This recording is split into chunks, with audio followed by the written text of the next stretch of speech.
Je me suis dit, il y a certainement des chansons qui évoquent des souvenirs douloureux. Les chanter, est-ce que c'est quelque chose d'encore douloureux ou c'est une nostalgie douce finalement?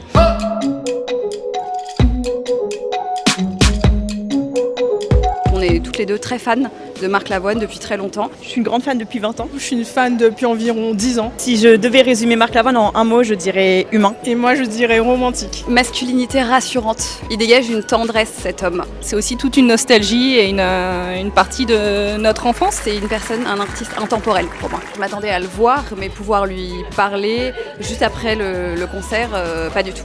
Pas du tout, donc je suis ravie. C'est marrant parce que c'est un rêve de petite fille qui se réalise adulte. Moi, j'ai une question qui m'est venue quand je vous ai vu sur scène. Je me suis dit, il y a certainement des chansons qui évoquent des souvenirs douloureux. Aujourd'hui, les chanter, est-ce que c'est quelque chose d'encore douloureux ou c'est une nostalgie douce finalement? Alors, je dirais que chanter est une joie et une souffrance, comme disait Truffaut. C'est comme aimer, c'est comme vivre. Les chansons, elles sont là depuis longtemps, les souffrances aussi, mais la joie est là aussi depuis longtemps. J'essaye de garder quand même une certaine distance avec ça. Est-ce que vous avez des chansons préférées ou est-ce que ça peut évoluer dans le temps ou est-ce que ça revient à vous demander si on a un enfant préféré? Ma chanson préférée, c'est Je ne veux qu'elle.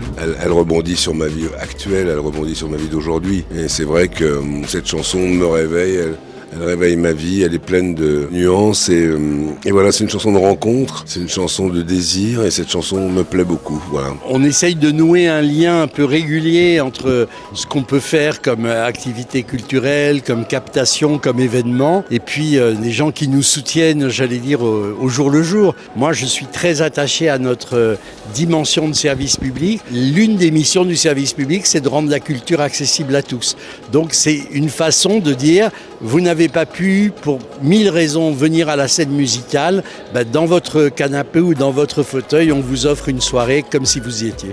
L'orchestre symphonique qui venait vraiment apporter une puissance incroyable, qui se ressentait à travers l'écran et on avait envie, nous aussi, avec les spectateurs, de se lever et de danser. Surtout, j'essaie de rester dans les chansons, de rester vraiment, de ne pas céder au côté chanteur de variété, de rester vraiment très acteur des chansons. Elle a les yeux revolver, elle a le regard qui tue, elle a tiré la première, m'a touché ses fous.